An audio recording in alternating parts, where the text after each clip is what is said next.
maybe a good way to start is for you to maybe introduce yourself and what you've been working on a little bit. So I'm Maryna. I'm a psychiatrist by training and a cognitive neuroscientist by my main occupation currently. And I'm working on the early diagnostics of dementia using neuroimaging and biomarkers. And I'm a Foresight Fellow of 2022. Yeah. Okay, wow, fascinating. Yes.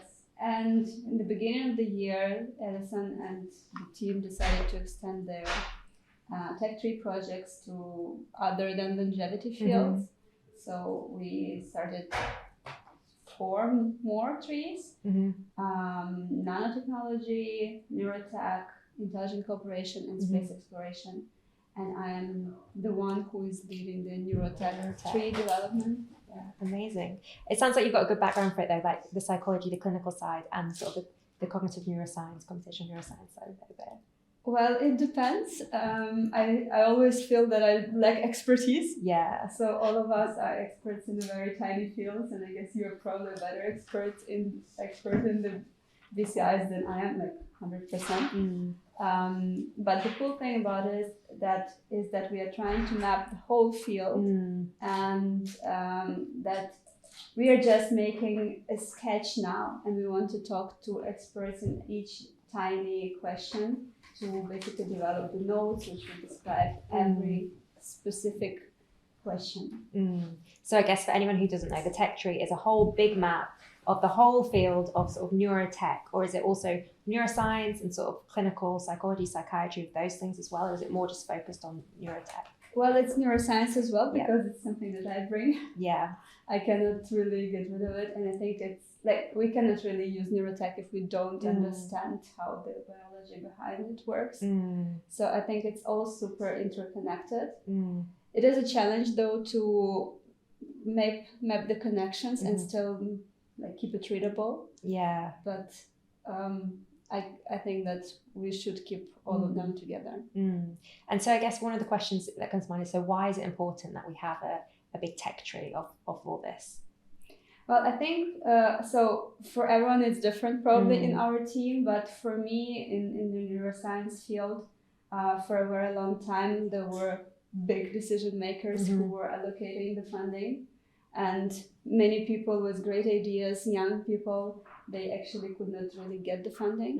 And for me, I think that if we manage to develop the street to this stage where we can really show the main challenges and where we attract attention of the funding bodies, either it is a decentralized science and some Web3 funding schemes, or hopefully in the future it will be also public funding. I think that this is the reason why I really want to have it like moved and develop. Yeah, so I guess it's almost a tool for decentralized science in the neuroscience sphere and the other tech trees as well in their spheres. So I suppose with DSci we have like this idea of empowering everybody to participate in science, and it's almost a way of onboarding them maybe to the subject a little bit. Yeah, there are multiple use cases. So for young people, I started using this tech tree actually in teaching. Oh, cool. It is still not perfect. I just did it the day before yesterday, and I already see where I can make some changes.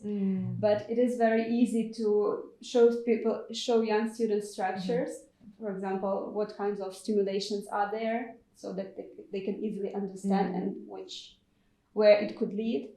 On the other hand, it is really a tool for young students who want to get into the field, so they can join us and take one particular node, develop the structure from their understanding, but also then connect to experts and interview experts, and basically maybe pave the way to their PhD or postdoc in the future.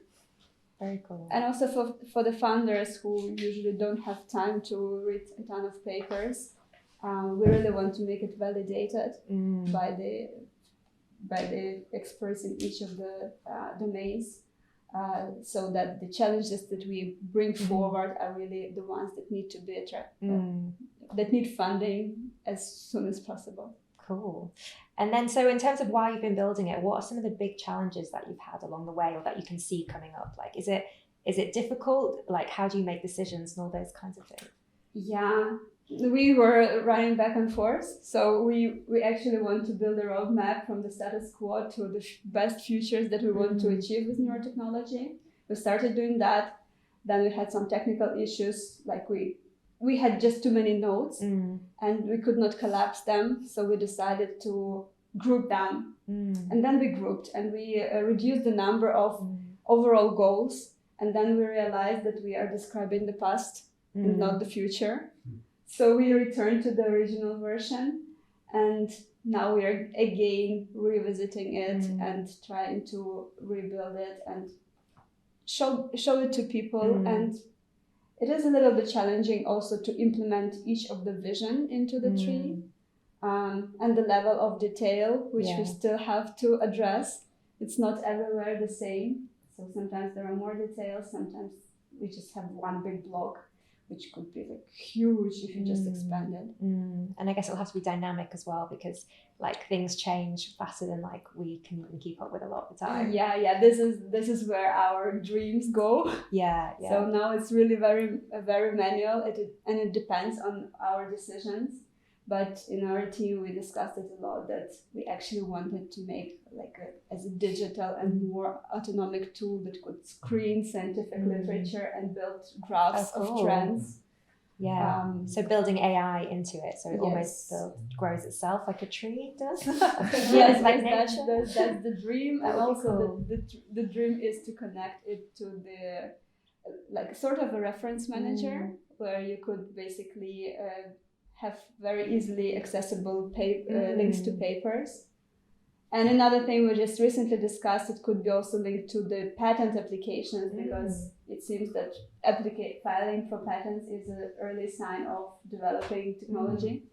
Yeah, or you could even incorporate sort of the IP NFTs for the patents within it. So like smart contract automate the patents or something. Yeah, that's why we need you and you and you.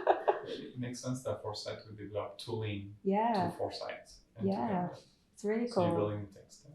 And then how does it work with the other tech trees? Because I was talking to someone who does the space tech tree yesterday, and they were saying they had like 5,000 nodes, or like a lot of, don't quote me on that, but they had a lot of nodes. And also like just thinking about the talk we had earlier with the cryptochromes, and I just came across this random piece of literature recently that cryptochromes have been maybe implicated in longevity, for example. And so what I'm saying is all the different disparate bits of science that we're all interested in actually join up, and sometimes in these really obscure ways. It's like this one protein or something like that. And so how is it going to be, like a forest of different tech trees? And if so, like how are you going to sort of thinking that we might link them together? Yeah, so we really want to link all the trees together. Yeah. And we actually want to make them like Google Maps, so you can zoom in and zoom in and zoom in and like open more and more and more. Yeah. Actually, not all of the sub nodes that we developed are online, because our tool is currently not supporting that.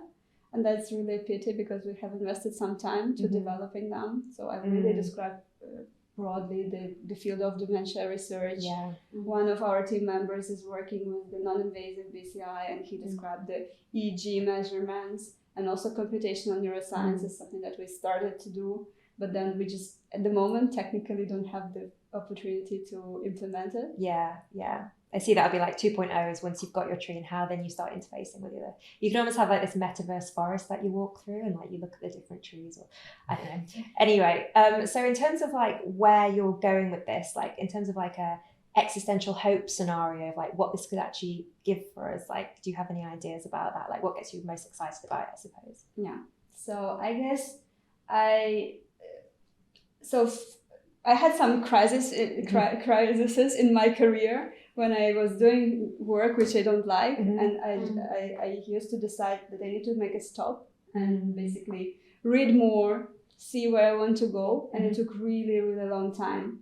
So I remember I had a first PhD position in the lab which I didn't enjoy, and then it took me a lot of time to understand which types of neuroscience exist, and basically this is something that we can address with the tech tree. So I see it as a sort of visual Wikipedia where you can just open and you see the connections immediately. Yeah. That's on one hand, just an online open access tool.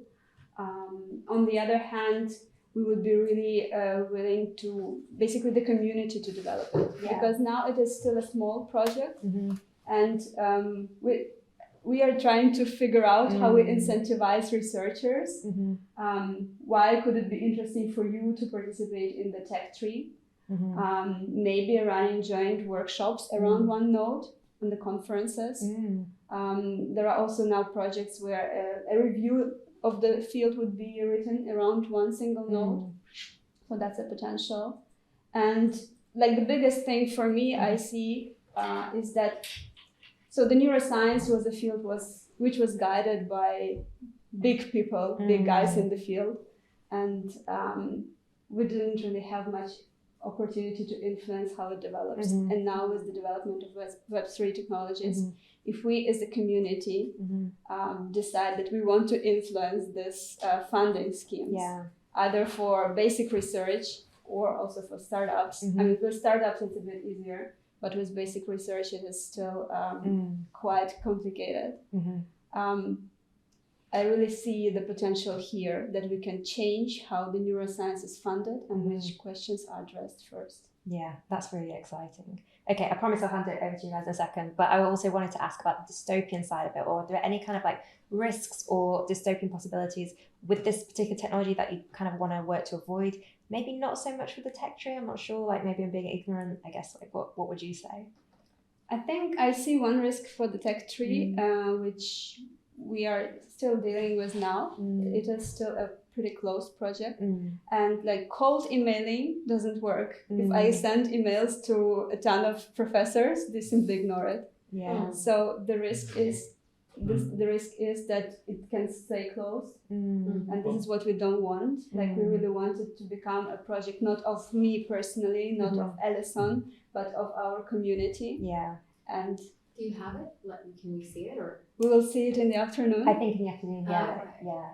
Yeah. So this is the risk which we really want to mitigate, and hopefully we can develop some first steps in our community. It's still early, it's still okay-ish, but for the next year we really want to grow the community. Okay. Did you have a question? Sorry. Yeah, to rebound on this, which is so executive founder of Coursera, change.org, had problems with like petitions about like changing something in a law that was not sort of taking effect. So it was kind of staying close within people, but not getting sort of read by the senators. And so the strategy they used was basically to send an email by saying, like, you have your own sort of profile with your research, which is linked on this website, and people are commenting. And it kind of like made people really click on it to like see what was being said about them and about their research. So like just by framing it as like not, hey, can you please contribute to this, but like literally people are saying things about your research in this sort of tech tree node, like they kind of like made change.org function. You can link into your research gate.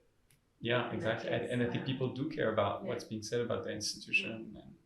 Yeah, that was actually my thought too. It seems like the existing structures that are out there probably could either be mined or directly connected somehow, because like DOIs and the tags that go along with specific papers, it's noisy data, which is the hard part. So data curation sucks, but do you have is there a functional specification, even if it's a simple one, of that approach of TechMap? Why? Because the quality of this will drive in a big way the way in which you can institutionalize the kind of tool. And the kind of thing that you put in the functional specification is who is the audience, what are the behaviors. I hear a lot of science and a lot of funding, which I think is great.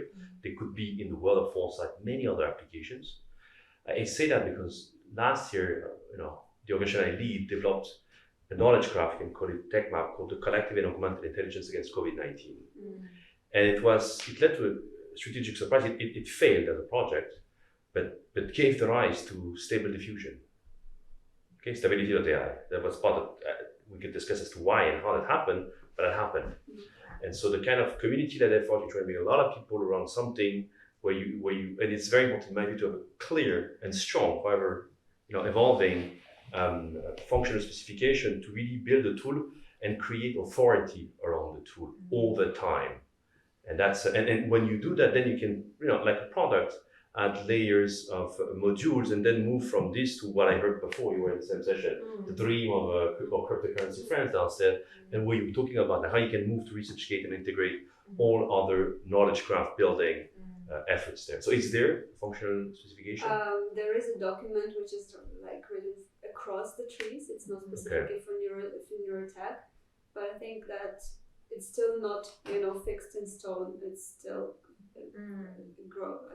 work in progress. So you would recommend to have one where we specify clearly. Clearly, well, don't lose yourself around that, but having somehow clear and clear in terms of functional definition. A functional specification, this is what we're trying to do. So because typical question you ask is, according to which criteria you establish a node? Yes, it's going to be intersubjectivity in a collective way, which creates a form of objectivity towards a shared intentional approach. But okay, for others, outsiders, when you say it's community driven, which one? And a functional specification, which is a well-known product in the field of engineering. When you try engineering a complex product, you start from a functional definition, and then you will the text specification and on the stack. And because this has a lot of potential. Well done. We have discussed it, but we still did not agree with the common definition of how we define one single node, because the levels of complexity are really different across different fields. But it's something to bring up maybe in the afternoon when everyone will be here. Okay. We have recently unified the main like parts of the tree, so from existing technologies to applications to challenges and to futures. That still requires some time. I guess it's over. Sorry, Karen. I think there's some. I think Foresight need to, and I'm interested in being involved in write a paper about tech maps and tech trees and their epistemology and functionality. Well, don't let me write too much because then it's maybe becoming a book. But I think there is a need for actually building up a little bit of an explanation. What is the theory here, and how it can be used, and analyzing that in detail.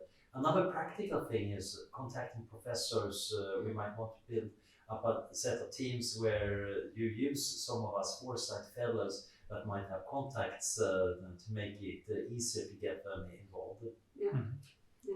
I noticed, so actually one of our team members started writing a paper because he was annoyed with the tech part of it. So we decided, okay, you go and start writing. And with regard, so it would be great actually to have a collaborative paper where many of us are involved. And the second part, actually, I forgot. That is just using some of us fellows to get access to professors and get them to start having input when it's time. Yeah, I actually noticed the difference. So when you are just showing the tree for the first time, it's a huge amount of information and it's really hard to focus. But when I presented it as a poster, there was one symposium on the future of neuroscience, and people actually had time to have a look at it and really to spend time on a couple of notes on one probably line of the research, then it worked really differently. And especially when they have an opportunity to co-create, to give their own ideas, it can become a long discussion. But we need to show it first, we need to open it to the society. And are you aware of neurotree.org? It's not the same, but it's just people. And so I just pulled mine up so you can see it. But that's me. And then these are the people that have trained me, and it builds back. And then all of these are tagged with their domains of expertise, and then in a big relational database with 142,000 people, it says. So it might be a good Neurotree.org. Where is it hosted? What kind of? I don't know who actually hosts it, but it's community built. So I got notified that my name had been added years ago. Yeah, so it was very much what you were talking about, which is what made me think of it. And I totally forgot that it existed until you said that. So and then I thought, yeah, just like that. I think do you they can, have to be verified to be added? Or? I don't know, but yeah, For example. I got notified that I had been added, and so I had to go back and kind of verify. Yeah, who's the gatekeeper? Who was your gatekeeper? I don't actually know. I don't think it told me. It just said that someone added me. And I guess who should the gatekeepers be if we have gatekeepers? Yeah, well, yeah, for sure. Maybe Yeah. it is, maybe not. It's funny how we assume default that it's going to be spam trolled or misused, where maybe, it's like we can trust the fact that like people will see the work that was done there and kind of like sort of add on it. Obviously, like the rollback 1 day feature or kind of rollback 30 days is important. But in the end, like making it more collaborative than restrictive might work more in benefit of like gathering. And then if you want to do a cleanup to present it, you might obviously like edit it a lot. But like the Wikipedia model, like so the tool you're having is kind of like a visual thing. I think we kind of struggling with like organizational intelligence here, because it's like you either, like I used Workflowy for a long time, which is kind of a decision tree where you can infinitely go deeper, and and you can make it collaborative. But it's not super visual, but it can be visual. People could open the nodes there. So like Rome Research does this as well. And then there's another part which is to try to do mapping, but mapping feels limited at some point because it gets too deep. So it's like finding the right tool, but not making it too custom might be just a good compromise. Yeah, at the moment it's still a bit closed, so you can open the tree and you can edit it yourself, but you need to submit the final document to the team. The GitHub model seems good, right? Yeah, it's operating actually through the GitHub. Aaron is the gatekeeper here. Yeah. And there is opportunity. So in the near future, let's say in the next step, it's there is an option to create a note. So if you disagree with some connection, for example, you can leave your comment, and the note will come to us, and we will read and like reassess it. Wikipedia. So it's though Wikipedia is really focused on the public, which is always plural, which public. In which that's why I'm humbly advising that you really try and discover who is the public that is the audience going to be using it, and then tailor the open versus closed, hard gatekeeping versus take it easy accordingly. And this way you can community-led, public facing doesn't say a very precise high resolution story. The more you can narrow down, the more you can. And if you make it GitHub, for example, it's like I don't know how to kind of push code to the tech tree. But like if you make it Wikipedia article, then I can just add a draft, right? So like it's like hindering versus not hindering. Yeah, I think you need to think about the transparency as well, because with Wikipedia, you don't really know who's editing it or anything like that. Whereas you can create an account. You can create an account. You can made one for me. I was like, who the hell? Because it's just done that. Okay. And they also got things wrong, so there's an Arsenal fan. So I was like, I want to go change that. So yeah, those kind of like ideas embedded definitely in that. I think it's a good opportunity for AI really to come in and sort of, one thing I'm always aware of like is like, when you read a paper and it says more research is needed, or you write a paper and you say future experiment should X, Y, Z, and it's like who actually takes that and then does a future experiment, or who actually takes that and says more research is needed. And I feel like these could be a good way of like using the AI to inform, almost like you could have like a draft node or a ghost node, and it proposes it to the collaborators or the audience maybe of like what's been said is more research that's needed, or what's the potential gap. So it's more like a hybrid of AI and collective intelligence of humans, maybe something like that. There's like a website called Psychonauts, which basically lists all the psychedelic substances, and it's like built as a Wikipedia structure.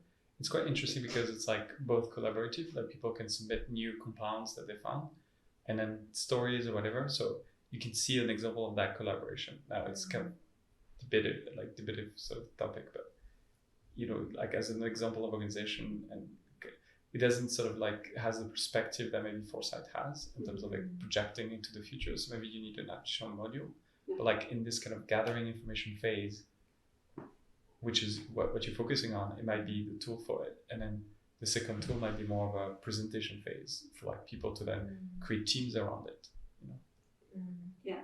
So I guess there is a plenty of information. There is also a BCI wiki, which describes a lot of technologies for brain-computer interfaces. Our tasks now are like to filter that and to, create smaller categories so that it can be still somehow understandable and easy to read. And so creating the community is something that we actually have to explore and experiment with. And I guess just going back to the specifics of the Neurotech tree for a second, are there any particular nodes you've noticed which are sort of more contentious, or like, you tend to have longer discussions over? So when you speak to experts in the field, it's always very, very specific. Something that really pops up over and over, and I start being annoyed about this, is that we will be mind reading in the future, although we are so far away from it. In which communities is popping up? Science, like Foresight? Students, general audience, journalists. It's everywhere. Well, it's like uneducated. It's like the first approach is like you have a new technology, you get people who have fears, but then when you work on it, you kind of like, okay, it's later. Like AI Terminator, we know it's not there yet, you know. Okay, we should probably end the session there. People are on the time. I think Can we're we probably do over. Yes, we're probably on time. Oh no. Anybody Don't like? surprise Good it for you. to this. Thank you so much. That was absolutely fascinating. And you said there's a session on tech trees where we can sort of like get involved more and learn more later on. Amazing. Okay, thank you so much, and thank you everybody for your questions. Thank you.